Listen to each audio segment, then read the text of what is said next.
Nah ini saya kalian kenalkan ya, pengenalan ya. Jadi di slide kita bertiga ada namanya Pak Stefanus Nalendra Jati. Beliau ini juga sekaligus dosen di Universitas Sriwijaya ya Jo ya. Nah, di Palembang. Nah kebetulan juga satu angkatan, teman gila-gilaan dulu, rival sama Akmal. Nah kebetulan itu Pak Stefanus Nalendra Jati atau panggilannya apa Jo? Steph. Oh Pak Steph ya. Pak Steph ini ada riset sekaligus apa namanya kegiatan untuk PhD-nya atau S3 di ITB kan. Yang sempat kita bahas kemarin nih Val Akmal. Jadi ngajak kita atau khususnya rival dengan Akmar. Gimana Val? Dengar ya suaraku Val ya? Dengar Pak. Aman. Nah, nanti terkait dengan detailnya untuk kegiatan ini nanti biar Pak Steph apa namanya menjelaskan sekalian ya terkait dengan kegiatan seperti apa. Mungkin waktu sudah tepat, dipersilakan Pak Steph. Monggo. Oke, matur nuwun Pak Kushadi, Pak siapa nih Pak Kus. Aku diceluk Totok Jo, bukan Itok lo ya. Itok itu nama samaran Jo.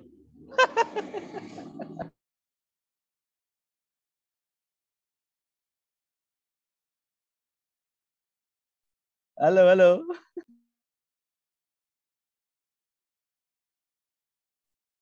Halo, tes.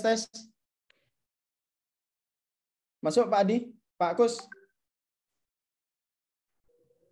Halo, agak kan ngasih sinyal lagi. Oh, nggih. Ntar lo, aku mau ganti sama aku mau ganti wifi. Iki wis jelas ya? Sudah, nggak tahu rival sama nih Akbar. Oke, siap. Rival Akbar monitor. Aman Pak, aman. Oh ya, oke. Jadi silakan. Salam kenal juga ini siapa rival dan Akmar ya, oke. Itu terus saya tadi yang dikenalkan oleh Pak Kus ya.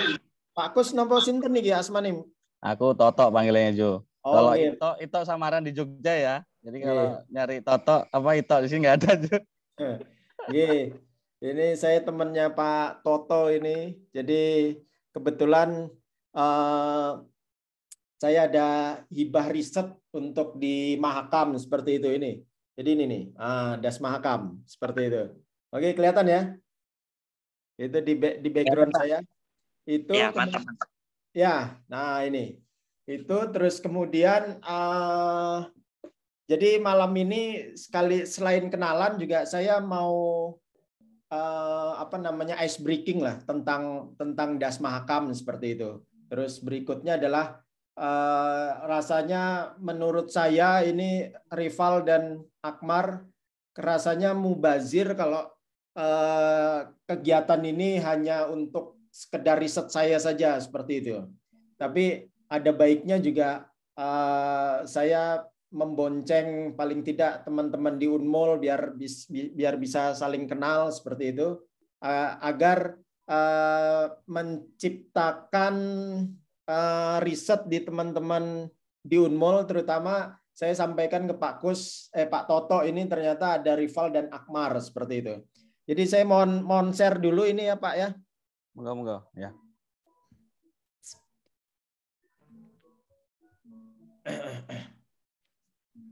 Ya, jadi saya sebenarnya nggak menyiapkan materi khusus sebenarnya. Jadi ini saya pakai bahan paparan saya kemarin waktu ujian proposal seperti itu.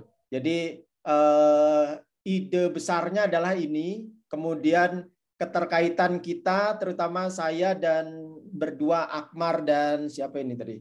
Akmar dan rival ini itu adalah nanti kita sebentar. Saya masih pakai ini nih, masih pakai timer ini. Hide fleeting meeting controls. Let's see.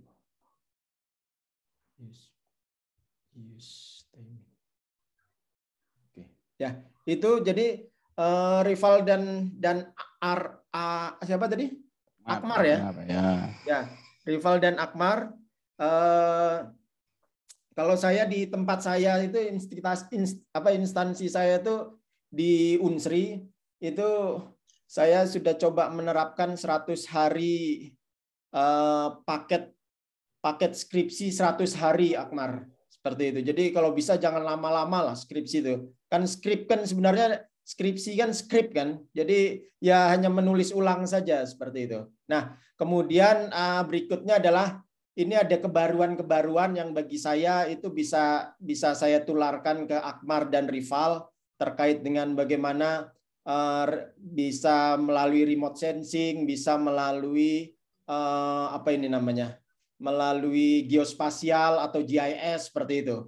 Kemudian pengukuran studio dan sebagainya. Seperti itu. Jadi nanti mungkin kita perdana ini ada dua pertemuan ya, Rival dan Akmar itu mungkin malam ini biar nggak terlalu larut malam saya menyampaikan materi ini, nanti Rival dan Akmar bisa sambil berpikir mengembangkan pikirannya, terus mungkin apakah lusa seperti itu kita ketemu lagi seperti itu terkait dengan timeline seperti itu. Jadi timeline itu kita nanti ngatur waktunya seperti itu terkait apakah judulnya dan sebagainya, sehingga 100 paket skripsi 100 hari itu bukan sekedar wacana saja Akmar seperti itu. Oke. Jadi ini saya juga sebenarnya membantu Pak Toto juga ini agar bisa menciptakan perdana, berarti kalau dari ceritanya Pak Toto kalau nanti terwujud mungkin setelah presentasi KL itu kan berarti Desember ya. Kalau 100 hari 3 bulan seperti itu ya, 3 bulan berarti ya Maret berarti nggak nyampe 4 tahun, berarti kalian harusnya sudah selesai seperti itu. Ringan kok, Akmar ya, bisa selesai bisa cepat selesai. Jadi selesai kan nggak hanya sekedar lulus saja, tapi kalian bisa jadi legacy lulusan tercepat di prodi Teknik Geologi Unmul seperti itu kan. Amin. Oke. Amin. Saya lanjut ya. Ini saya ganti. Ya, jadi ini variabilitas geomorfometri. Jadi terhadap 3 danau. Jadi ini nanti di Mahakam sebenarnya di Das Mahakam, tapi nanti diperkecil lagi ke Subdas Mahakam seperti itu. Kemudian kata kuncinya sebenarnya morfometri. Oke. Nah, nanti morfometri di Das Mahakam. Jadi yang paling tidak yang nanti di Akmar dan Rival tangkap tuh morfometri nanti di Das Mahakam seperti itu. Berikutnya jadi ini 3 danau. Jadi saya baru mengambil 3 danau ini ya karena ternyata di Mahakam itu ada danau besar yang ternyata usianya kalau secara geologi ternyata ini kaitannya sama geologi, nanti kita bisa lihat seperti itu. Ya ini ada danau Semayang, kemudian danau Melintang, danau Jempang seperti itu. Jadi kalian tidak harus tidak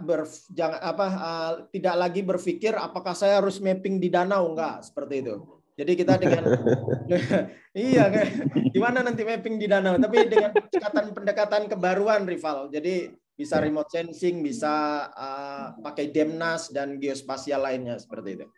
Jadi ini latar belakang. Nah, riset saya itu kenapa saya di 3 danau, saya spesifikkan ke 3 danau, ternyata 3 danau ini sekarang ternyata jadi 15 danau prioritas nasional, itu Perpres tahun lalu seperti itu untuk penyelamatan danau. Kemudian saya dulu berangkat itu di sini. Jadi ini mind map-nya tahun 2010 saya skripsi di batubara di Keloajanan seperti itu terhadap endapan-endapan Balikpapan, formasi Balikpapan, Kampung Baru, Pamaluan seperti itu. Kemudian tahun 2014 saya tesis di Antiklinorium Samarinda seperti itu. Jadi semuanya ini endapan tersier seperti itu. Oke. Nah, jadi pertama 2010 formasi pembawa batu baranya Balikpapan, Kampung Baru, Pamaluan. Kemudian berikutnya saya terkait dengan keruangan, yaitu Anticlinorium Samarinda 2014. Nah, saat ini saya mencoba untuk masuk ke quarter sebenarnya. Endapan-endapan quarter, yaitu pertamanya awalnya Mahakam, seperti itu. Jadi desain grand design saya itu sebenarnya Mahakam, seperti itu. Karena apa? Karena nanti kita lihat di Anticlinorium Samarinda itu Sungai Mahakam ini bisa nembus Anticlinorium seperti itu. Jadi itu yang menurut saya kalau dalam konsep morfologi pola pengaliran kan Sungai Mahakam ini kan anteseden ya. Jadi dia bisa menembus kumpulan lipatan seperti itu. Selain itu ternyata Mahakam ini kan mendring. Jadi kelok sungainya mendring. Kemudian dengan itulah saya coba ngukur kelok-kelok Sungai Mahakam dengan pendekatan morfometri. Nah, morfometri ini apa nanti kita lihat. Berikutnya adalah ternyata di Sungai Mahakam ini ada perubahan arah aliran. Jadi nanti Sungai Mahakam itu mendring, kemudian ternyata ada perubahan arah aliran. Jadi saya pakai pen. Jadi secara umum ini Mahakam alirannya ke tenggara, terus ternyata ada perubahan ke timur laut. Setelah itu dia ke tenggara lagi. Kemudian baru ini terbentuk delta seperti itu. Nah, di sini ini ada perubahan arah aliran. Jadi yaitu dari pertama ke tenggara tiba-tiba ke timur laut, relatif utara baru ke tenggara lagi. Nah, ini yang menarik. Nah, itu saya coba simulasi hidrolika seperti itu. Jadi ini juga digitize computing feeling. Jadi semoga Akmal dan Rival punya kemampuan di computing feeling ya, pakai GIS dan sebagainya. Nah, ternyata di sini ini linear ada 3 danau ternyata. Ini Danau Jempang, Danau Semayang, terus kemudian Danau Melintang. Itu yang menarik bagi saya seperti itu. Sehingga pertama adalah pola 3 danau, kemudian berikutnya hilirnya nanti adalah prediksi. Prediksi ini nanti bentuknya, dimensinya, serta bahayanya. Nah, ini nanti Rival mau ngambil apa, skripsi apa, terus siapa tadi Akmar mau ngambil skripsi apa, itu nanti mungkin di pertemuan lusa mungkin ya, sekalian kita nyusun timeline paket 100 hari itu. Seperti itu. Jadi di pola Mahakam ini ada perubahan arah aliran. Kemudian saya coba simulasi hidrolika, ternyata di sini ada 3 danau. Nah, ini yang menarik bagi saya polanya, kemudian nanti prediksi dan sebagainya. Saya next. Ini pengumpulan data bagi saya. Jadi ini untuk mencari kebaruan saja seperti itu. Jadi di sana itu ternyata kumpulan danau itu di Das Mahakam itu belum ada yang penelitian. Jadi ini di sini lag, kemudian di sini morfometri, kemudian ini di GIS seperti itu. Ini bencana banjir dan sebagainya. Nah, ternyata kalau kita klik di sini, ini belum ada yang terkoneksi di sini seperti itu. Jadi penelitian di mana ini namanya, di daerah Danau Mahakam itu 3 Danau Mahakam itu ternyata masih minim sekali. Terus kemudian kebanyakan malah air ya, dari teman-teman perairan, teman-teman perikanan kebanyakan. Itu seperti itu. Itu ini saya next saja.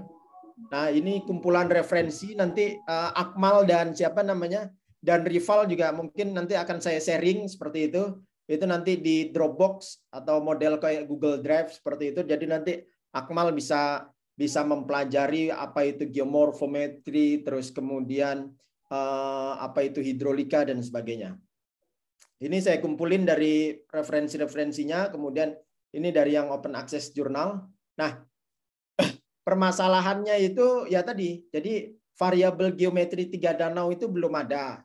Kemudian hubungan antara morfometri kelok sungai di area studi 3 danau di Genesa 3 danau itu belum ada. 3 danau ini lagi rame ya, Rival dan Akmar, karena Dinas Pariwisata tahun lalu itu sampai buat short movie di 3 danau seperti itu. Nah, kemudian yang belum itu tuh evolusinya.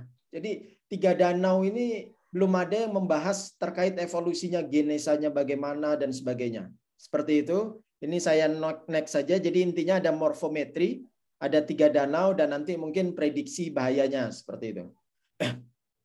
Nah, hipotesisnya adalah ternyata 3 danau itu di Subdas Mahakam Sentral itu ternyata itu kontrolnya dikontrol oleh geologi seperti itu, entah itu nanti struktur dan sebagainya.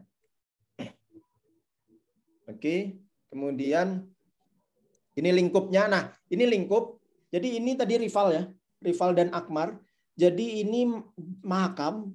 Oke. Nah, alirannya meskipun dia main ring, oke. Ternyata main ring kemudian beredit. Tadinya saya mau riset tentang itu, kelok sungainya seperti itu. Dan juga kalaupun nanti rival dan siapa ini namanya?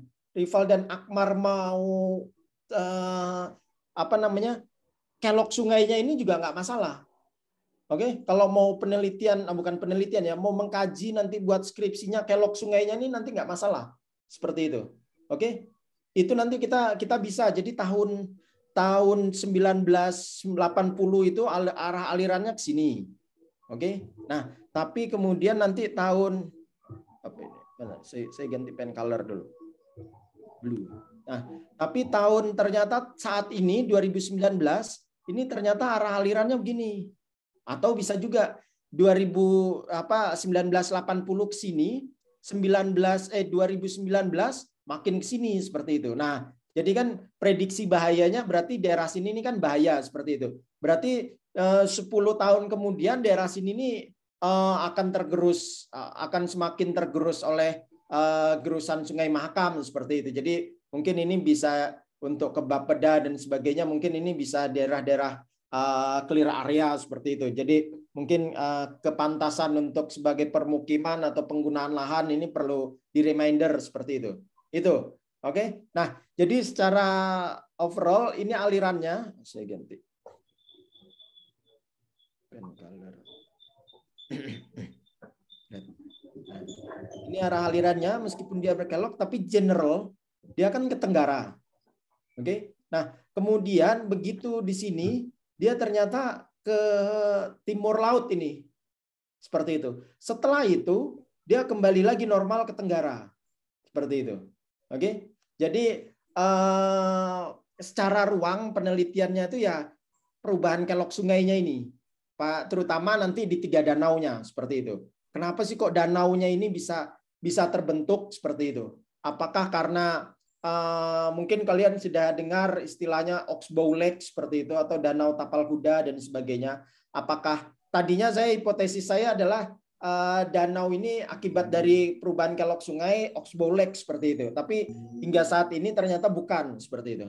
Oke. Jadi nanti saya membantu untuk memandu rival dan itu bagaimana mengumpulkan data tahun 1980, 1990, 2000, 2010, dan 2019 seperti itu. Data apa nanti kita lihat kebutuhan datanya. Paling nggak data citra seperti itu. Dan rival bisa mengerjakannya bisa di studio, bisa di lab, bisa di kos, bisa di kampus. Nggak perlu pergi ke mana ini ke BMKG, nggak perlu pergi ke dinas-dinas seperti itu. Nanti saya lihat dengan saya tunjukkan cara aksesnya di beberapa open access. Kan sekarang kan beberapa kementerian dan lembaga negara kan berlomba-lomba untuk open access. Nah, itu yang kita manfaatkan seperti itu. Oke. Nah, sekali lagi objeknya adalah morfometri, 3 danau maupun prediksi bahaya seperti itu. Jadi nanti rival boleh morfometri. Nanti siapa Arkam ini bisa 3 danau. Nggak harus 3 danau. Nanti bisa sama-sama morfometri, nanti siapa ini namanya? Rival di sini, kemudian Akram di sini bisa.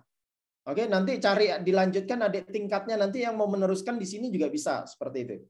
Atau bisa juga data hujan dan sebagainya. Nanti itu kita lihat sesuai passion masing-masing. Besok pertemuan kedua kita diskusikan. Karena Pak saya kayaknya lebih cenderung yang di sini atau itu seperti itu. Oke. Rencana jalur pengamatannya itu nanti di sini nih. Sini, kemudian di sini, di sekitar 3 danau seperti itu. Oke. Kemudian ini geologinya. Oke. Jadi di sini anticlinorium samarindanya ya, karena ini foto citra nggak terlihat seperti itu. Oke, garis-garis ini Anticlinorium Samarinda, dan ini yang saya bilang tadi, oh ternyata Sungai Das Mahakam Samarinda ini anteseden sebenarnya karena dia menembus pola lipatan seperti itu. Nah, ke sini, ke arah sini, ini yang menarik ini. Ini saya combine dari Landsat seperti itu terkait elevasinya. Ini endapannya ini tadinya saya menyangka danaunya ini terbentuk karena yang gini loh, tapal kuda lama-lama dia akhirnya tergerus sekarang ke sini seperti itu. Ini ternyata enggak. Ini ada peran tektonik ternyata di sini. Seperti itu, oke. Nah, pertama kali apa kita lihat di sini ini kayak cekungan, kayak apa? Kayak lembah. Seperti itu. Di sini tinggian kan, Kucing kan Mahakam Hulu sana kan daerah tinggian.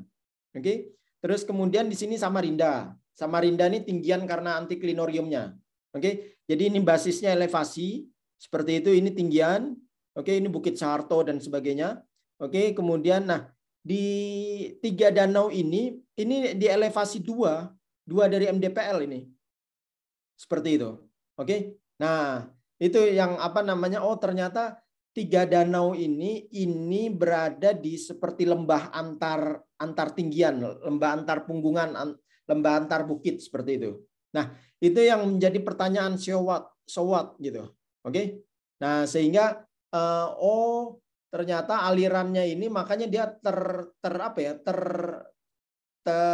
terkumpul. Karena kan kalau di sini kan tinggi, di hulu kan, di hulu jadi aliran air deras seperti itu, kemudian nyentuh di sini, akhirnya di sini tinggian seperti itu. Jadi mengumpul di sini dulu, sementara seperti itu. Tapi nanti bisa dikaji lebih lanjut. Salah satunya apakah bagaimana kelok sungainya ini dan sebagainya. Saya next.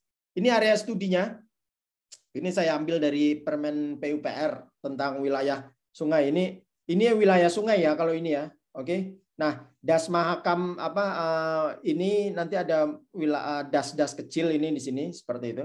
Jadi secara morfografi itu kan pembagian berdasarkan elevasi tinggian seperti itu. Itu terbagi menjadi 2. Terbagi menjadi 3, upstream, kemudian sentral, tengah, sama subdas downstream. Itulah tadi kenapa namanya sentral seperti itu. Downstream ini yang delta. Nah, ini yang delta seperti itu. Upstream ini daerah Mahakam Hulu sana seperti itu. Oke. Nah, dia tinggian, kemudian sungainya juga relatif lurus. Mungkin kita bisa lihat di sini statis ya. Meskipun dia berkelok dalam arti, nah ini berkelok tapi kan relatif stabil. Bayangkan dengan yang ini bahkan sudah teranyam ini seperti itu. Oke, jadi keloknya, keloknya mungkin sudah seperti ini nih. Nah, yang di sini, nah, yang di Mahakam Sentral seperti itu. Oke, jadi sentral ini lowland, Mender, Braided seperti itu. Ini ada dimensi 3 danaunya. Jadi ini Danau Jempang. Oke, luasnya 150 km persegi atau 15.000 hektar. Itu luas sekali itu. Oke. Kalau danau nasional itu ini sebenarnya menjadi 15 prioritas danau besar nasional selain Kelimutu, Toba dan sebagainya. Oke. Terus kemudian apa itu yang di Palu itu Danau Matano apa itu? Seperti itu. Oke. Nah, jadi ini sebenarnya aset ini Kalimantan Timur ini. Oke. Jadi luar biasa sekali, nggak salah Rival dan itu masuk di Unmul itu karena berbagai aspek kebumian itu ada jejaknya semua di sana seperti itu. Jadi cekungan Kute itu udah terkenal, kemudian formasi pembawa batu baranya terkenal, reservoirnya atau petroleum sistemnya terkenal, belum lagi deltanya. Oke, di tempat lain kan nggak ada delta seperti itu. Jadi saya sama Pak Toto sekolah di Jogja itu bahas delta itu ya belajar delta di rumah kalian ini, di delta Mahakam ini seperti itu. Oke. Nah, di Jogja nggak ada delta. Oke, Bandung juga nggak ada seperti itu. Jadi institusi besar geologi itu nggak punya delta seperti itu. Mainnya jauh-jauh ke sini seperti itu. Oke. Nah, sekarang yang menarik kalau delta mungkin dari tahun 20 tahun, 25 tahunan yang lalu teman-teman dari zaman Belanda sudah rame-rame ke sini ya, termasuk sekarang kayak Pak Andang dan sebagainya seperti itu. Nah, yang ternyata yang aset baru bagi Kalimantan Timur, bagi apa ini Sikat ya Pak Toto ya, Sikat Sahabat Yagi Kaltim ini ternyata ada danau di sini. Ini itu. Jadi delta sudah, Sungai Mahakam udah terkenal seperti itu, Menringnya dan sebagainya. Antiklinorium Samarinda, oke. Teman-teman di Jambi itu Unja, teman-teman di Itera, Lampung nggak punya antiklinorium bos. Oke, yang punya ya Unmul seperti itu. Ideal, kemudian di mana itu di stadion stadion apa itu yang di Lojanan itu lapisannya tegak, terus lipatannya terlihat, itu teman-teman di Itera tuh nggak punya yang kayak gitu. Oke, yang punya ya Unmul seperti itu. Punya sungai, oke, sungainya jadi transport, kemudian punya batu bara, endapan ekonomisnya dan sebagainya. Nah, sekarang ini tuh Kaltim tuh Sikat ini, Unmul ini ternyata punya aset. Asetnya apa? Asetnya ini loh, 3 danau seperti itu. Oke? Dan besar. Oke? Dan ini kacamata nasional seperti itu, Bos. Ngelihatnya bukan kayak danau-danau empang, danau kolam-kolam gitu, ini danau alami seperti itu. Oke, nah, saya lanjut ya. Ini kedalamannya sekian seperti itu. Ini saya himpun dari beberapa dinas seperti itu. Oke, saya next. Nah, ini kita masuk nih ke mana ini? Ke unsur kebumiannya. Jadi pelan-pelan. Oke. Ini yang mungkin bisa menjadi brainstorming bagi Rival dan siapa sih namanya nih? Lupa saya. Rival dan Akmar. Iya. Oke. Ya. Ini. Jadi pelan-pelan kita di slide ini ya. Oke. Jadi ada 3 gambar. 1, 2, 3 seperti itu. Jadi ruhnya itu sebenarnya di sini. Oke. Berdasarkan tatanan tektonostratigrafi. Berat bos, tektonostratigrafi. Jadi tektonik dikaitkan dengan stratigrafi seperti itu. Nah, ini dari Moss and Chamber, lokasinya itu di sini loh. Oke. Nah, ini nih, oke. Moss and Chamber menggambarkan peta Kalimantan, tapi ini yang ditulis balik Samarinda, Balikpapan seperti itu. Ini ada ditulis nih, Samarinda Antiklinorium seperti itu. Oke. Berikutnya adalah di sini lokasinya. Ini mereka menamakan dengan Kutai Lex seperti itu. Itu apa ya? Terminologi. Jadi kalau orang-orang lingkungan hidro itu menyebutnya Das Mahakam, tapi kalau kita pakai kacamata tektonik dan stratigrafi, orang-orang sedimen stratigrafi menyebut area ini adalah Kutai, cekungan Kutai seperti itu. Oke. Nah, jadi tergantung kacamata. Berikutnya, teman-teman tektonik dan stratigrafi ini, para ahli ini menyebutkannya dengan Kutai Basin, Kutai Lex. Oke, jadi ini Kutai Basin, cekungan Kutai, udah paham kalian ya. Ada formasi Pamaluan sampai Kampung Baru dan sebagainya. Ini yang upper, ini yang lower seperti itu. Oke, di sini deltanya. Nah, kotak hijau ini yang menjadi konsentrasinya. Oke. Ini kotak hijau ini area fokusnya, focusing areanya. Kemudian yang merah ini, garis merah ini yang sectionnya. Section garis merah ini yang section nanti di gambar 2 dan gambar 3. Nanti kita ke situ seperti itu. Oke. Jadi ini simpulannya berada di cekungan Kutai. Udah confirm itu ya. Oke, berada di cekungan Kutai. Ya, ini adalah Kutai Lower Kutai seperti itu. Oke. Karena apa? Karena kalau upper Kutai kan dia bukan sedimen materialnya kan bukan sedimenter seperti itu. Sudah yang daerah-daerah Makamulu sana seperti itu. Oke. Kemudian kedua, depo center dengan lake deposit. Nah, area sini ini ternyata depo center. Ini. Kita menuju yang kedua nih, gambar 2. Saat. Oke. Ini penampangnya berarti ini di upper Kutai Basin ya kan? Oke. Kemudian yang ini itu di daerah delta, oke? Daerah hilir lah, offshore-nya seperti itu. Oke? Nah, kita yang kedua. Di sini ada Central Rank, kemudian di sini ada Antiklinorium Samarinda, oke? Di sini ya. Sama Antiklinorium Samarinda itu yang ini, dia terlipat-lipat seperti ini, kumpulan dari beberapa lipatan. Oke? Nah, ternyata di sini ini dari Satyana, oke, Pak Awang menyebut endapan depositnya ini, danaunya ini, itu sudah dari Pliopleistosen. Oke, jadi danau besar itu bukan kemarin sore, bukan 10 tahun dibuatnya, bukan 50 tahun seperti itu. Nah, Pleistocene seperti itu. Jadi udah dari zaman tersier ya, seperti itu. Tersier kan dari Paleogen sampai ke Pleistocene seperti itu. Baru nanti Quarter kan ada Holocene dan sebagainya. Nah, itu dari zaman itu seperti itu. Oke, sudah cukup sampai situ. Nggak usah detail-detail sampai ke tektonik dan stratigrafinya dulu, perlahan seperti itu. Kita menuju ke gambar 3 seperti itu. Ada jejak half graben dari inversi pada kala Eosen. Itu menurut si Moss dan Chamber seperti itu. Nanti ini saya perbesar seperti itu. Sehingga daerah ini, oke, ya ini lokasinya 3 danau ini ternyata adalah daerah half graben, oke. Jadi rendahan yang tadi di awal kita lihat ini, aduh jauh juga. Nah ini, oke, ini ternyata ada sek basin, ada apa ya? Ada penurunan half graben seperti itu nih produknya si Moss and Chamber ini seperti itu, oke, menyatakan. Nah, itu terjadi pada saat proses kompresinya si anticlinorium dari papernya kalau ini. Oke, dari papernya ini jadi pertama itu Sungai Mahakam dulu terbentuk.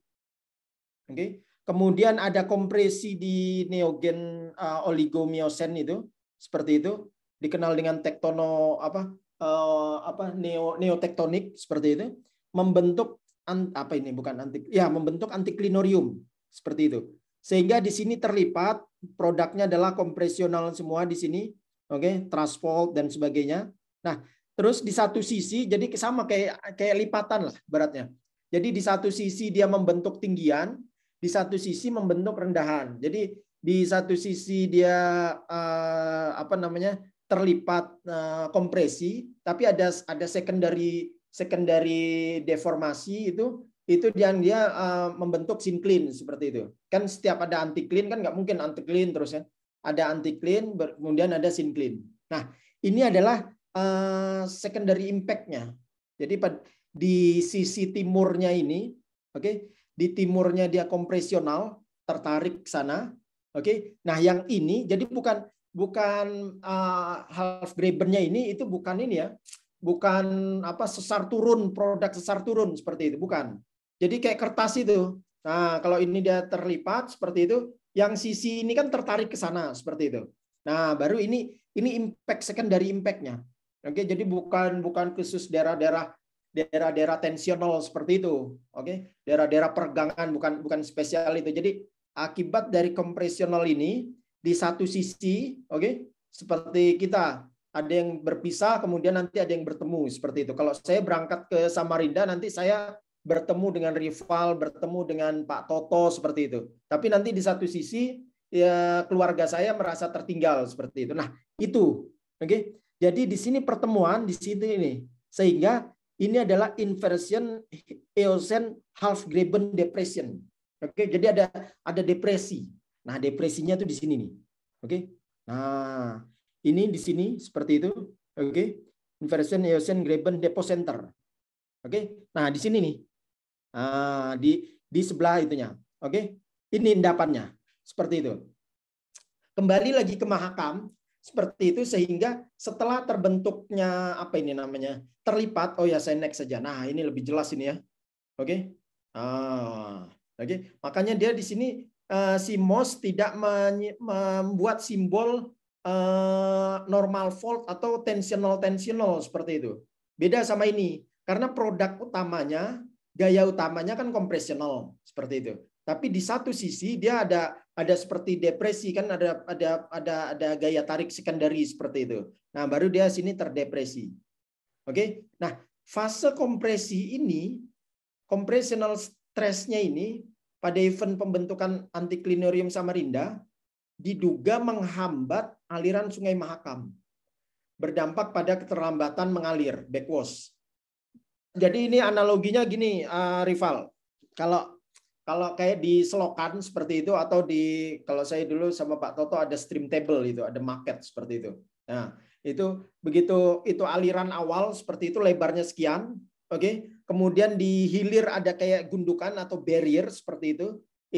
Jadi akhirnya dia tertahan dan adanya penyempitan seperti itu. Nah, itu Sehingga di sini ini ada penyempitan. Sehingga air yang tadi debitnya kencang seperti itu, terus kemudian salurannya termampatkan, agak mengecil, oke, dimensi salurannya, itu kan nanti dia akhirnya akan meluap seperti itu. Nah, dia akan meluap. Nah, itu yang disebut dengan backwash. Jadi ada arus balik seperti itu. Jadi kalau apa ya? Mungkin kalau kita biasa main di pasir seperti itu, ada di pantai, tiba-tiba saluran kayak bottleneck lah seperti itu. Jadi ada bottleneck seperti itu. Nah, kemudian menyempit seperti itu. Ini kan akhirnya ada kayak arus balik seperti itu. Nah, itu namanya backwash. Itu sementara ini asumsinya 3 danaunya itu terbentuk mekanismenya seperti itu. Oke? Itu. Nah, ini. Jadi ada arus baliknya. Seperti itu. Oke? Nah, ini di Miosen. Jadi danaunya bukan di Miosen seperti itu, tapi kalau Mahakamnya ini jauh sebelum Miosen, mungkin di Paleogen mungkin seperti itu. Oke? Nah, Samarinda Anticlinoriumnya ini di Miosen seperti itu. Oke. Nah, tapi danaunya itu bukan di Miosen. Jadi pasca Miosen, mungkin di Plioples. Oh, sorry. Maaf. Kalau si Pak Awang tadi nyebutnya di Plio setelah Miosen seperti itu. Kan Oligosen, Miosen seperti itu. Pliosen, kemudian Pleistosen, kemudian nanti terakhirnya di atasnya adalah Holosen seperti itu. Oke. Jadi itu pada saat Miosen ini proses orogenesanya kan neogen ini, fase neogen Miosen ini kan. Oke. Nah, terbentuk, terangkat dan sebagainya, genetiknya, terus impact-nya ternyata itu danaunya akhirnya itu. Seperti itu. Saya next lagi. Ini area studi, ini pendekatan ilmiah sih, seperti itu. Jadi ini model Holbrook seperti itu. Jadi ini pertama mengalir ya. Mengalir, kemudian ternyata di sini terlipat, ini ada namanya anastomosing seperti itu. Jadi begitu aliran kencang seperti itu, nanti di sini itu kayak apa ya? Kayak penyesuaian seperti itu. Oke, keluarnya kan pelan-pelan seperti itu. Oke, karena lebar salurannya menjadi kecil seperti itu. Oke. Nah, ini nanti akhirnya membentuk itu, seperti itu. Hipotesisnya sementara seperti itu. Jadi adanya upliftnya ini, oke, berdampak perubahan gradien hidrolik dan berkurangnya velocity. Velocity itu kecepatan aliran seperti itu. Hal ini menyebabkan perilaku sungai cenderung migrasi lateral. Jadi akhirnya ya penyesuaian ini seperti itu. Secara progresif sebagai wujud penyesuaian. Itu sementara. Kemudian kita masuk ke metode. Nah, ini yang nanti kalau ini Rival dan Akram ini tinggal melihat saya nanti porsinya di mana ini kira-kira seperti itu. Oke. Nah, ini. Jadi duduk manis di kosan, kemudian atau kalau mau main-main ke kampus di lab seperti itu bisa sambil mengerjakan, oke? Nah, berikutnya adalah Pak, ngambil datanya gimana, Pak? Ngambil datanya kita pakai open access seperti itu, pakai seamless access seperti itu. Semoga Ikram sudah mengenal namanya DEMNAS seperti itu dari BIG, Badan Informasi Geospasial seperti itu. Kemudian berikutnya nanti kita belajar ini Ikram. Oke, kalau nggak tahu nggak masalah karena salah satu manfaat sekolah itu.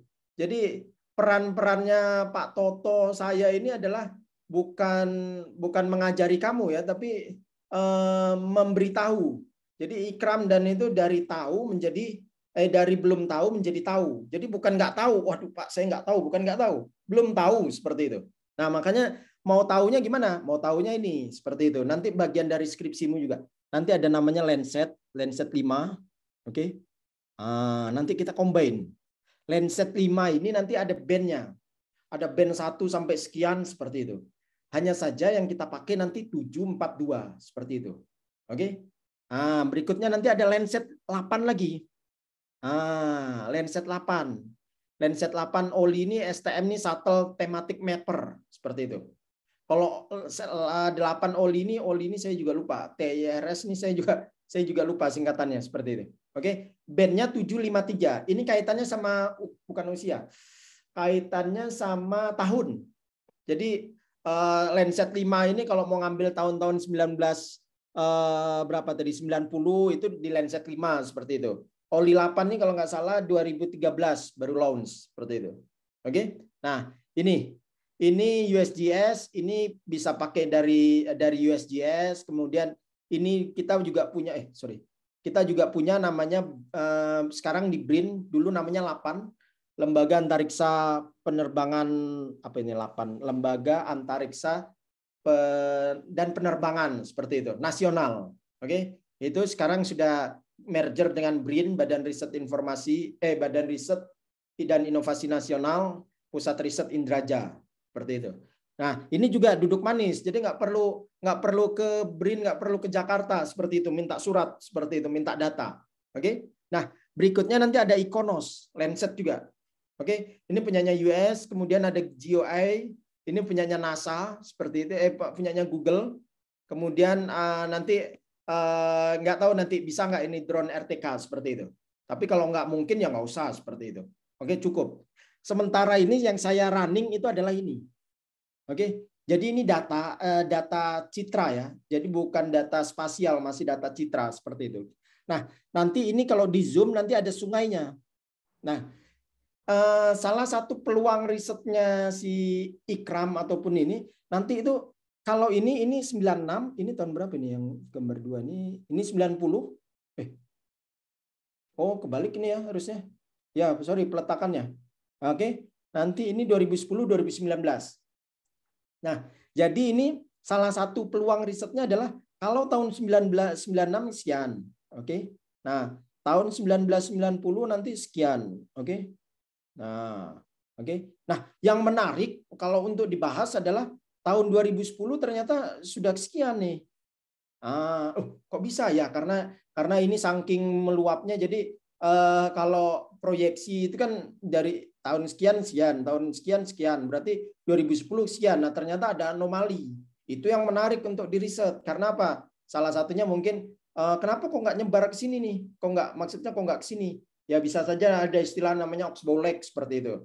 Oke. Jadi di hulu itu debitnya melimpah seperti itu. Jadi dia bukan menggerus ke arah ini, tapi malah menggerus dinding-dindingnya. Jadi kan makin lama makin gini seperti itu kan. Nah, terus nanti ya gini seperti itu.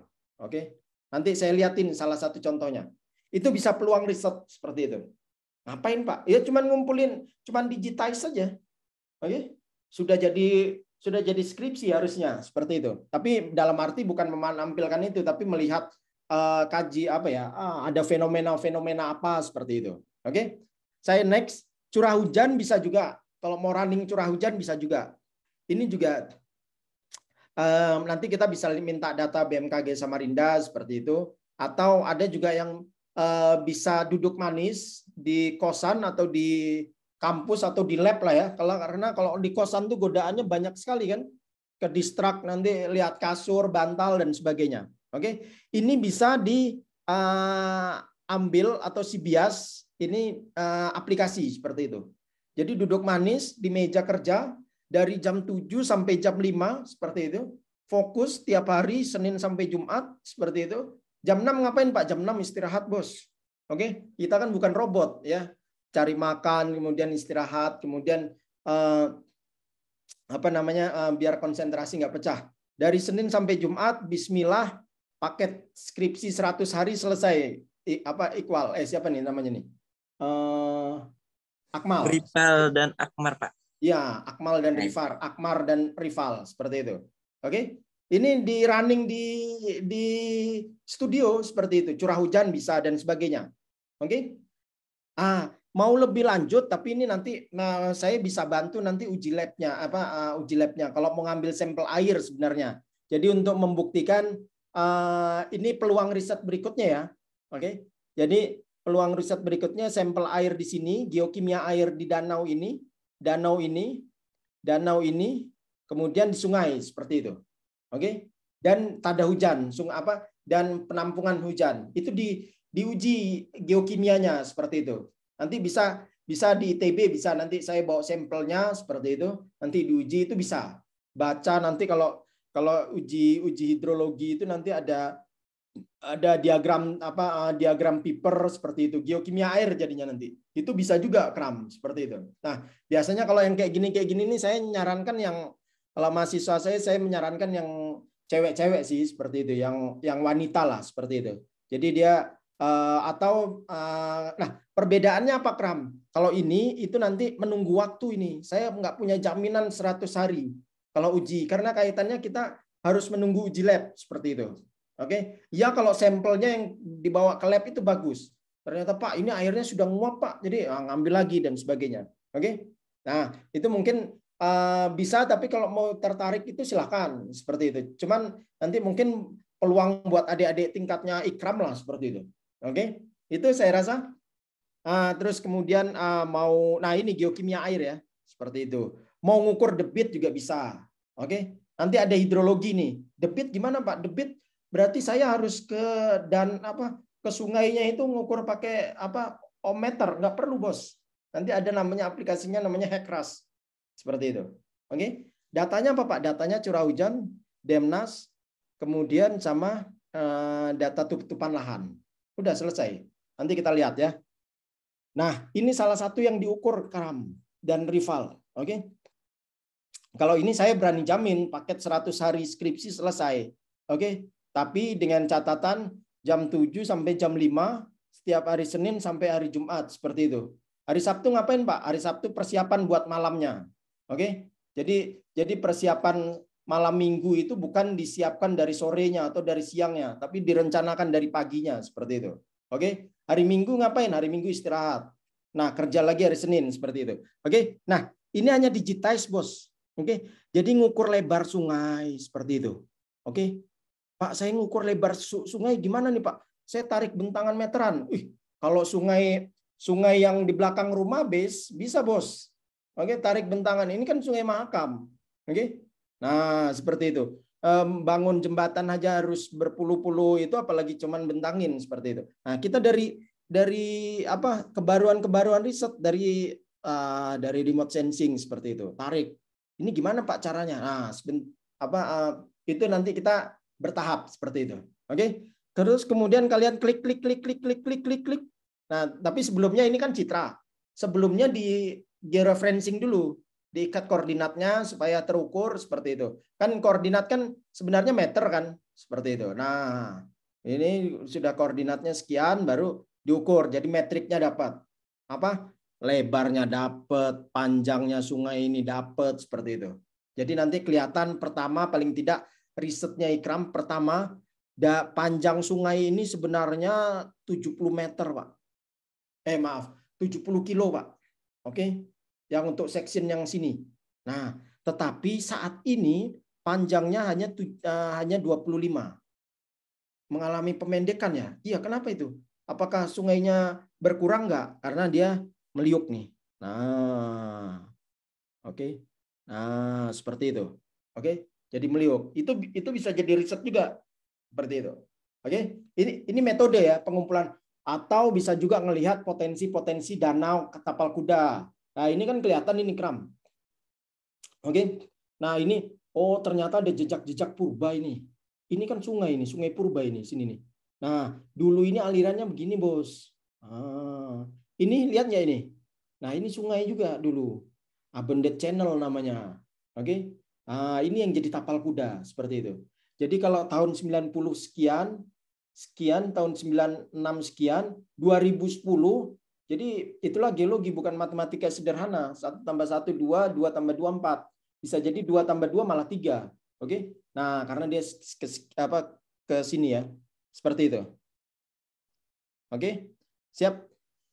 Berikutnya adalah itu Kram. Jadi bisa juga itu potensi risetnya. Kalau Ikram mengambil geomorfometri boleh.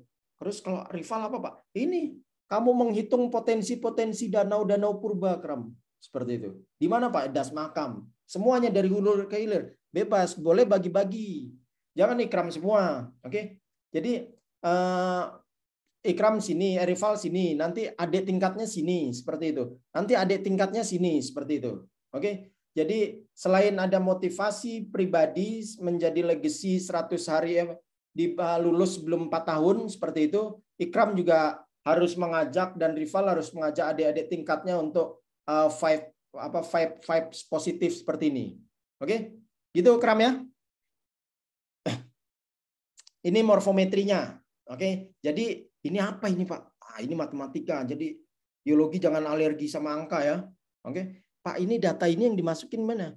Ini kan matematika sederhana. RB per RL seperti itu ya. Jadi ngelihat rumus gini jangan langsung kaget seperti itu. Oke. L per A.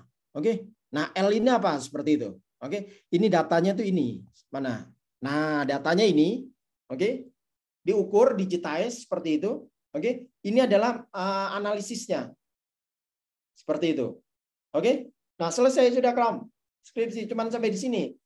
Ya kan? Nah, itu. Berikutnya nanti ada namanya hidrolika kalau mau tahu debitnya, nanti debit puncaknya ini seperti itu. Ini agak panjang ini, nanti mungkin coba cari teman-temanmu lagi yang punya effort, yang punya semangat dan cocok dengan Pak Toto seperti itu. Ini ajak mereka untuk lulus bareng seperti itu. Nanti tentang debit seperti itu. Oke, nanti ini kita di pertemuan ketiga. Kalau rival di pertemuan kedua sudah cukup, Pak, saya mau ngambil ini, seperti itu. Pak, saya penasaran dengan hidrolika nanti di pertemuan ketiga, seperti itu. Oke, ini namanya nanti pakai HECRAS. Oke, untuk mengukur debit puncaknya, seperti itu. Oke, jadi judul skripsinya apa? Kajian analisis debit puncak Sungai Mahakam atau analisis debit puncak Subdas Mahakam, seperti itu. Oke, selesai sudah itu. Menggunakan berdasarkan metode hidrolika sungai seperti itu. Das Mahakam Kalimantan Timur atau dipersempit lagi Subdas Mahakam Kalimantan Timur seperti itu.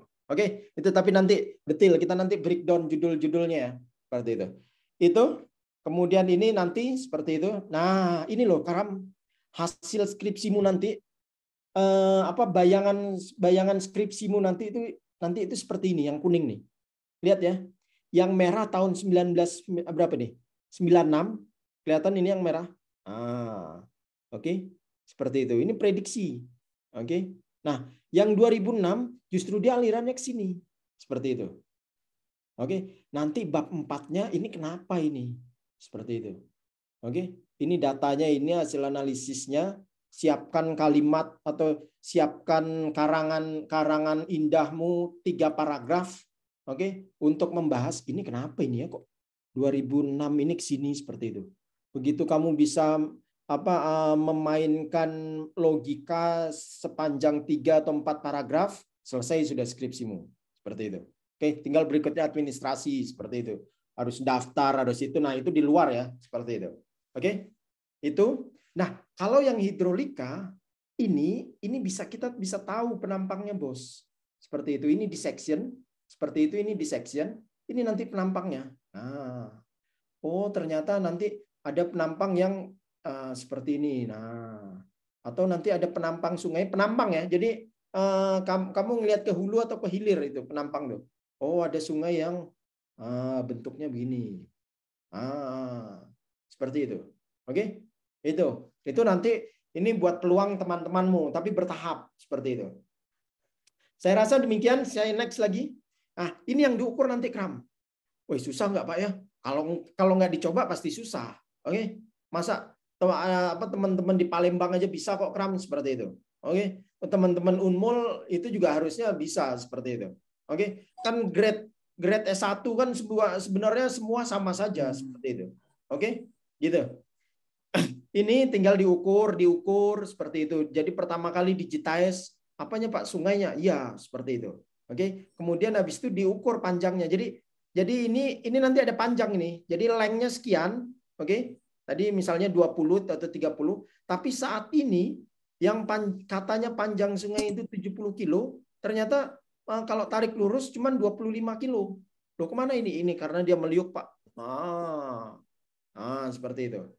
Oke. Tahun berapa dia meliuk? Nah, nanti kita bisa lihat. Mulai meliuk tahun 90, kemudian 96, berapa tadi datanya ya? Saya lupa tadi. Nah, 2006. 2019. Ini Gram, seperti itu. Oke. Saya bisa menampilkan ini karena saya sudah akses ini. Saya sudah coba mana tadi? Ini sudah saya akses seperti itu. Nanti peluang adik tingkatmu lagi kamu bisa itu. Pak, ternyata danau tahun berapa ini? 96, 90. Danau Jempang ini dimensinya sekian, Pak. Tahun berapa ini? 2019 makin menyempit, Pak. Seperti itu. Itu jangan kamu semua, Bos. Oke? Bagi-bagi rezekinya buat adik tingkat dan sebagainya. Oke? Saya next ini tadi mana tadi ya? Lagi, Pak. Ya, nangkap ini ya. Nangkap, Pak. Itu jadi pertama paling tidak hasilmu yang di hulu, di tengah atau itu nanti seperti itu nanti tahu panjang sungai asli Sungai Mahakam itu panjangnya berapa seperti itu. Atau di segmen yang sini ya, sebelum 3 danau. Seperti itu. Sebelum 3 danau ternyata panjang Sungai Mahakam itu kalau ditarik lurus itu adalah 143 km seperti itu. Nah, saat ini itu hanya kalau tarik lurus hanya 25 km seperti itu. Jadi ini contoh ya. Sorry. Saya back lagi nih. Ini loh. Oke. Jadi misalnya di Sentral Maka misalnya di sini. Ini kamu ukur panjangnya ini misalnya 237 seperti itu. Oke. Misalnya Ikram segmen sini seperti itu. 237, oke. 237 itu kalau ditarik mungkin sekian. Tapi realitanya kalau tarik lurus itu cuma 76. Seperti itu. Yang lainnya kemana? Yang lainnya kemana? Yang lainnya tuh yang meliuk di tengahnya ini. Kapan dia meliuk? Seperti itu. Nah, nanti kamu bisa buat. Oh, tahun 1996 panjang tarik lurusnya itu 94. Terus 2000 berapa tadi datanya? 96 panjangnya 87. Kapan dia mulai mengecil seperti itu? Oke? Itu mana tadi? Nah, itu. Ini sampai sini bayangannya. Jadi nanti kamu bisa mewarnakan kalau ini cuma 2 seperti itu ya. Itu si karun seperti itu. Itulah salah satu manfaatnya kebaruan-kebaruan riset tuh. Bukan berarti si karun Yosefi ini bukan berarti si Yosef ini nggak jago. Oke. Nanti mereka Yosef ini cuma 2, nanti Ikram berapa? 4 atau 5 nanti. Tergantung data ya, Ikram ya. Tergantung data tahun 1999. Oh, ternyata nanti kalau kalian akses ada data 2002, berarti warnanya bisa jadi 5 seperti itu. Oke. Nah, di digit yang warna tahun sekian, wah nanti variabilitasnya mantap, Ikram. Seperti itu. Oke. Kamu bisa mendesain itu namanya membuat kerangka seperti itu. Oke. Itu saya rasa saya next. Nah, ini lini masa. Ini kita bahas di pertemuan berikutnya ya, seperti itu. Jadi saya punya mimpi itu 7 semester selesai, seperti itu. Oke. Saya sekarang di semester 2. Ikram semester berapa ini, Akram? Semester 7, Pak. Nah, semester 7 seperti itu. Ini sampai Desember ya, semester 7 ya. Oke, nanti kita susun bagaimana 100 hari itu kita breakdown per 10 hari, kemudian per seminggu 7 hari, kemudian per 3 hari per hari seperti itu. Jadi luarannya targetnya apa seperti itu. Saya besok jadi sistem kerjanya bukan hierarki ya, Kram ya. Nanti sistem kerjanya kalau dibuat parsial. Nanti saya mau digit ini, hari ini mau digit ini. Karena apa? Karena yang sering trouble itu kalau saya cermati adik-adik teman-temanmu yang di Unsri itu, oke? 2019 yang di Unsri itu lamanya skripsi itu ternyata katanya mentok, Pak. Gitu. Karena dia sistem kerjanya hierarki. Begitu mengerjakan ini mentok, mau mengerjakan yang di depan, ini kan harus nunggu hasil yang ini dulu seperti itu. Oke. Nah, nanti akhirnya saya 2 tahun kemarin sempat menemukan satu metode namanya parsial seperti itu. Jadi bukan hierarki. Minimal kalau kamu mentok jam 2 Val, jam 2 kamu mentok ini. Garap berikutnya apa itu? Draft seperti itu. Minimal tulis judul cover lah seperti itu. Jadi jangan jam 2 berhenti. Aduh, mentok saya Pak, jam 2 berhenti. Akhirnya mentok, besoknya lagi masih mentok seperti itu. Akhirnya itu yang akhirnya jadi trouble. Nah, nanti kita sistem kerjanya parsial seperti itu. Jadi kalau mentok kerjakan hal-hal yang kecil. Minimal cover seperti itu. Oke. Tulis judul skripsi, cari lambang lambang Unmul seperti itu. Cari tahunnya, terus buat daftar kata pengantar seperti itu.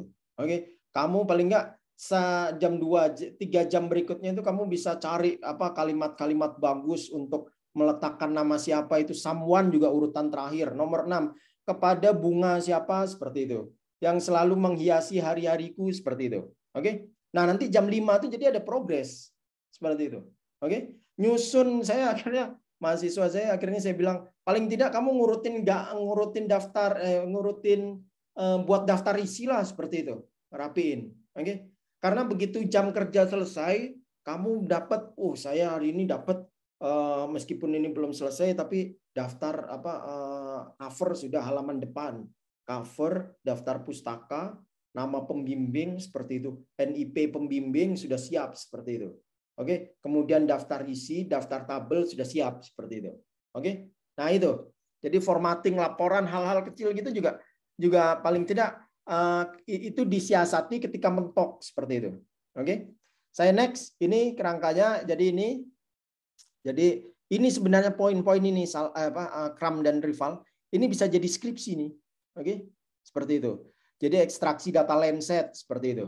Oke, nanti kita lihat data Landsetnya, cara mengaksesnya bagaimana seperti itu. Oke, kalau saya mungkin nggak ada waktu, nanti saya ajak temanmu yang di Unsri ya, temanmu yang kuliah di Unsri itu nanti saya ajak untuk bukan mengajari tapi ya berbagilah seperti itu, karena harusnya berkah juga buat dia seperti itu. Nah, ini loh Kak Rival, cara aksesnya itu buka link seperti ini, seperti itu. Oke, itu. Ini itunya. Jadi banyak sebenarnya Kram peluang risetnya seperti itu. Itulah saya bilang, waduh sayang sekali ini kalau cuman mubazir Kram. Jadi saya sudah jauh-jauh ke Kaltim, sowan sama Pak Toto sama teman-teman yang lain, kalau cuman ke sana, kalau cuman buat saya itu rasanya mubazir seperti itu. Nah, itu. Jadi ibaratnya kamu jauh-jauh ke misalnya kemana ini? Ke Jogja atau ke Bandung kalau ada waktu, atau ke Jakarta. Tapi kalau cuman ke sana minimal kan kamu bawa oleh-oleh kan? Seperti itu. Nah, ini paling tidak tuh saya ada buat oleh-oleh ke teman-teman di Unmul seperti itu. Oke, salah satunya adalah ini menciptakan ikut membantu Pak Toto untuk mencerdaskan kalian lah seperti itu, atau meluluskan kalian lah seperti itu. Oke, saya rasa demikian. Jadi simpelnya Kram. Oh ini bukan. Ya, jadi simpelnya itu 3 danau erat kaitannya dengan perilaku sungai, dinamika perilaku sungai, serta kontrol morfotektoniknya. Kaitannya pada saat lipatan terbentuk, ini yang awalnya mengalir terus seperti itu. Begitu ada barrier dia mentok, nah ketahan seperti itu. Jadi sementara ini, tapi nanti lihat perkembangan data, 3 danau ini bukan seperti teori-teori yang sudah berkembang yang Oxbow-Lake itu seperti itu. Memang dia perilaku dari dinamika perilaku sungai, hanya saja dia bukan dari proses denudasional Oxbow-Lake seperti itu. Tapi ada kontrol morfotektoniknya. Begitu barrier terangkat, antiklinorium terangkat, dia tertahan seperti itu. Nah, alirannya menyempit. Nah, itu akhirnya ada anostomosing dan sebagainya. Seperti itu. Oke, sama kayak seperti inilah. Seperti apa itu Kram? Kayak Kanjuruhan kemarin lah ya. Seperti itu. Kalau pintunya dibuka kan akhirnya keluar semua kan, seperti itu. Nah, begitu itu ada penumpukan massa. Nah, itu bahasa sederhananya itu. Jadi danaunya itu ya karena antiklinorium naik, kemudian ada penumpukan sedimen, backwash, alirannya tertahan seperti itu. Makanya dia akhirnya kayak masa kemarin itu supporter Aremania kan ada yang di tengah lapangan, itu ibaratnya penyesuaian seperti itu. Itu. Sederhananya seperti itu, Kram. Jadi ini 3 danau. Sudah nonton filmnya belum, Kram? Belum, Pak. Nanti saya kirim linknya ya ke melalui Pak Ito, atau kamu ketik nih, nanti ada kontak person saya nih. Jadi nanti kita bisa saling say hello di WhatsApp seperti itu. Ini googling aja s.id_Steve seperti itu. Oke. Nanti keluar link, ada nanti pilih WhatsApp buat saya seperti itu. Oke, itu. Jadi nanti ini ada filmnya ini, teman-teman Dinas Pariwisata yang mengembangkan seperti itu. Saya rasa demikian Akam dan Rival. Terima kasih atas perhatiannya. silahkan kalau ada diskusi atau pertanyaan, Pak, saya bingung Pak ini nanti seperti itu. Bisa kita diskusikan sekarang atau paling tidak ini nanti saya catat kita bahas di minggu minggu depan atau dan sebagainya. Silakan. Jangan sungkan, Kram. Mahasiswa tuh kalau kamu diam iya itu nggak ada bedanya mahasiswa dengan anak-anak SMA, Kram. Kalau anak SMA kan masih ada rasa takut. Iya Bu, baik Bu, seperti itu. PR-nya sudah belum Bu? Saya mau nanya sih Pak. Apa? Saya mau nanya ini tentang masalah Emang tadi yang kedengaran nggak Pak suara saya Pak? Ya kedengeran. Ini siapa nih? Arkam apa rival nih? Akmar Pak. Ya Akmar. Oh ya Akmar. Nah, saya mau nanya Pak tentang masalah tadi yang di color band buat lensetnya itu. Ya. Nah itu kita nanti pakai aplikasi apa ya Pak itu? Oke. Soalnya kalau di Unmul itu sendiri yang masalah color band kayak gitu, itu kami cuma sebatas teori, prakteknya belum. Tapi yang pernah saya dengar kalau mau pakai color band yang bagus itu pakai NV, sedangkan NV itu kami belum familiar Pak. Mungkin nanti itu bisa jadi pertimbangan sih Pak. Kalau ada alternatif lain, software alternatif lain yang bisa ngebantu ya. Mungkin itu aja sih Pak. Ya, thank you Mar. Ya. Benar pakai NV atau kalau di QGIS itu ada namanya GRASS, GRASS seperti itu. Oke. Nah, itu nanti itu yang bisa opsi kita gunakan seperti itu. Kalau NV lebih mudah seperti itu. Kalau GRASS itu biasanya kalau dari lebih dari berapa combine itu NV kan terbatas. Itu salah satu opsinya bisa pakai GRASS seperti itu. Gitu, siapa namanya? Akmar. Jadi direkam dulu seperti itu, nanti kita teknisnya itu. Nah, kalau sebenarnya khusus bukan spasial ya, tapi remote sensing saja itu sebenarnya sudah bisa jadi skripsimu Mar, seperti itu. Jadi skripsimu nggak harus yang mantap tuh sebenarnya Universitas Pertamina, Kram. Wih gila, mereka tuh udah AI segala. Kalau coba kontak-kontak dengan teman-teman Pertamina itu, mereka skripsinya sudah artificial intelligence seperti itu, AI, kemudian sudah big data seperti itu. Wih gila. Kaitannya sama kebumian seperti itu. Jadi saya aja merasa tertinggal jauh Unsri seperti itu. Unsri sama mungkin kita masih mengukur jurus dan kemiringan perlapisan seperti itu. Iya kan? Aduh, kayak gila Pertamina, teman-teman Pertamina itu mahasiswanya dicetak untuk ke depan seperti itu. Gitu Kram. Nanti ada NV, ada opsi berikutnya adalah GRASS seperti itu. Nah, kalau nggak bisa, bukan nggak bisa ya, tapi belum bisa. Jadi harus optimis Mar. Jadi kalau belum bisa nanti kita belajar seperti itu. Oke? Nanti ada mungkin asisten saya yang mungkin menjelaskan lebih teknis, lebih detail seperti itu. Kak, nanti ambil yang ini, Kak. Cari yang ini, Kak. Nanti klik yang ini, seperti itu. Oke? Gitu, Mar. Thank you. Seperti itu. Oke, Pak. Aman, Pak. Ya, sip. Nah. Ada lagi? Pak, saya juga mau nanya, Pak. Boleh, Mangga. Ya, ini saya Ripal. Saya mau nanya, berarti kita di pertemuan selanjutnya itu harus punya judul untuk yang apa yang kita mau bawakan, Pak? Ya, jadi kalau judul bareng lah, seperti itu. Bareng, bareng-bareng seperti itu. Nah, paling tidak topik. Jadi jangan langsung judul, topik. Topik tuh kayak tadi si Akmar mungkin sudah mencerminkan kayaknya saya line set seperti itu. Oke. Nah, terus kemudian nanti topik, kemudian nanti diturunkan dengan tema, baru judul bareng-bareng. Judul kan sebenarnya tinggal tata bahasa saja, rival. Jadi apakah mau menggunakan bahasa karakteristik, atau mau menggunakan bahasa analisis, atau mau menggunakan bahasa identifikasi, gitu-gitu kalau judul. Yang penting interest kalian di mana? Tentuin dulu topik sama temanya seperti itu. Oke? Itu jadi tema itu sampai kayaknya saya mana tadi ya? Sorry. Mana? Nah, ini. Kayaknya kalau Akmar di sini, saya kayaknya di sini aja lah, Pak, seperti itu. Di 3 danaunya di antaranya. Jadi di hulu di sebelum, setelah, atau nanti sebelum, di antara, dan di setelah seperti itu. Kalau rival di sini dan di sini berarti peluang buat adik tingkatmu atau temanmu berikutnya adalah di sini, seperti itu. Nah, sampai ke situ. Jadi, Pak, saya kayaknya topiknya kayaknya tentang air, karena saya punya keterbatasan itu. Bisa, oke. Nanti air berarti kan nanti kayak tadi. Air berarti ambil air di masing-masing 3 danau, ambil air sungai sini di hilir, di tengah, sama di hulu, seperti itu. Sama ambil air hujan buat sampel, seperti itu. Jadi nanti dilihat kadar kimianya dan sebagainya. Bisa juga kalau kayak itu. Siapa namanya? Mana tadi? Rival. Jadi sampai di situ dulu, Val. Paling tidak saya nanti interest di sini, seperti itu. Oke? Baik, Pak. Ya, sip, gitu ya. Jadi kita buat mencoba menuju ke geologi masa depan, meskipun belum seperti Universitas Pertamina ya. Oke, paling tidak kan sudah menuju ke depan seperti itu. Oke, ada lagi?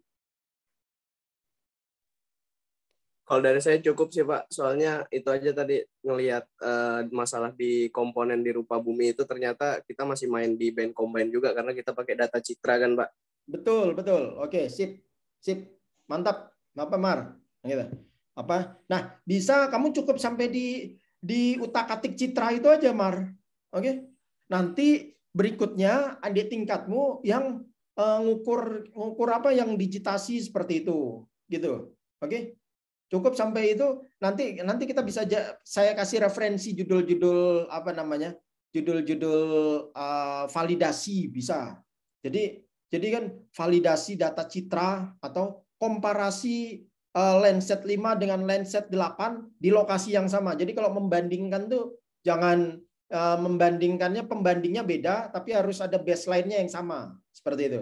Jadi kalau kamu membandingkan bola pingpong dengan bola tenis seperti itu kan komponennya kan bola pingpong dan tenis. Tapi baseline-nya apa dulu nih, waktu atau jumlah pantulan seperti itu. Nah, kalau ini komparasi Landsat 5 dengan Landsat 8 di Das Mahakam Sentral atau di Subdas Mahakam Sentral seperti itu. Itu sudah jadi skripsi, Bos. Oke. Oh, hasilnya apa? Hasilnya ternyata Landsat 8 ini memiliki kecenderungan pada band ini memiliki kecenderungan titik-titik seperti itu. Apa ini titik-titiknya ya? Hasil dari apa? Kamu analisis combine itu seperti itu. Itu udah selesai, Bos. Untuk skripsi, oke? Itu dan terus tinggal nanti teori-teorinya itu nanti dari apa previous study dari dari rujukan-rujukan seperti itu. Ada lagi? Kalau nggak ada, saya rasa demikian. Jadi sebentar, saya stop share dulu. Oke. Ya. Aduh, ternyata baterai sudah habis. Mungkin kita bisa foto bersama. Tadi lupa foto sama Pak Ito tadi ya. Punten. Oke, sip. Bentar, saya stop dulu, stop recording dulu bentar ya.